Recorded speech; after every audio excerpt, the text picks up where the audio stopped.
Whip Emmer, the House is off to another busy start. But if you just look at the first 24 hours under Speaker Mike Johnson, we started off passing a very strong, overwhelmingly bipartisan resolution supporting Israel. It was an important, I think, first statement that this is the focus of our new Speaker, getting the House open for business again. We followed that up just a few hours later, passing an appropriations bill, getting that process back on track.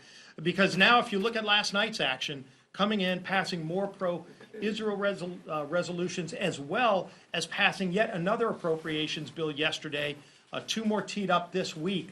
We will be at over 80% of government funding passing the House of Representatives, and yet the Senate is finally starting to take action because they realize that the House is serious about getting this appropriations process back on track, and our Speaker has made that very clear to our Senate colleagues as well as to the President about what's at stake and about what the focus of the House is on.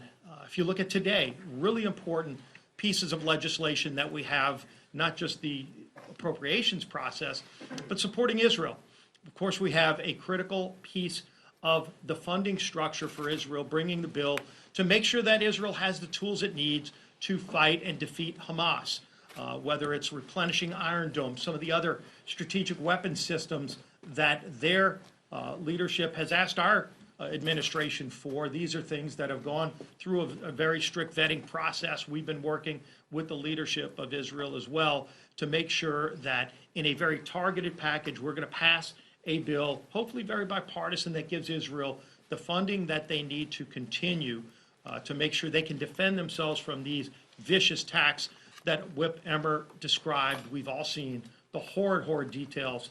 This is not a time to sit idly by. The House is going to take strong action today to send that message and send that bill over to the Senate as we continue other focuses. And this is something, an area where the administration has been incredibly weak, and that is standing up to Iran. The House is not going to be weak in that regard today. You're going to see a strong bill to come to the House floor to say that we will put sanctions again against Iranian oil to diminish the role that Iran has played in this. As we've seen from the Biden administration over and over these last few weeks, when it's been well chronicled, how closely Iran has worked with Hamas, not just for weeks, months, but even for over a year to plan these attacks.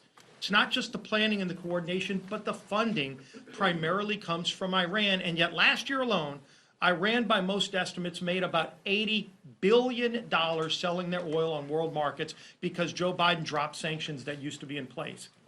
$80 billion going to Iran to sell oil at a time when he's blocking American oil, President Biden. How psychotic of a policy when you're blocking American-made oil, which is the cleanest in the world, made by Americans, and allowing Iran to sell their oil on world markets, generating over $80 billion for their economy that they use to fund terrorism like Hamas.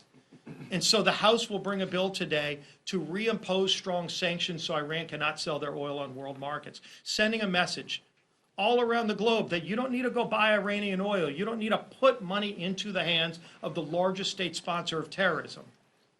Get your oil from stable sources like America, but don't fund what is the largest source of revenue for Hamas and other groups all around the world, Hezbollah, so many other terrorist organizations. That will come to the floor today as well. We need to continue to send that strong message, and we're not going to slow down in the House because we've got a leader now who's gotten the House back on track, who's gotten the House open for business and sent a strong message to our allies around the world and to this administration that we're serious about conducting the people's business, fighting for those families who are struggling and standing with our allies, and that is our Speaker,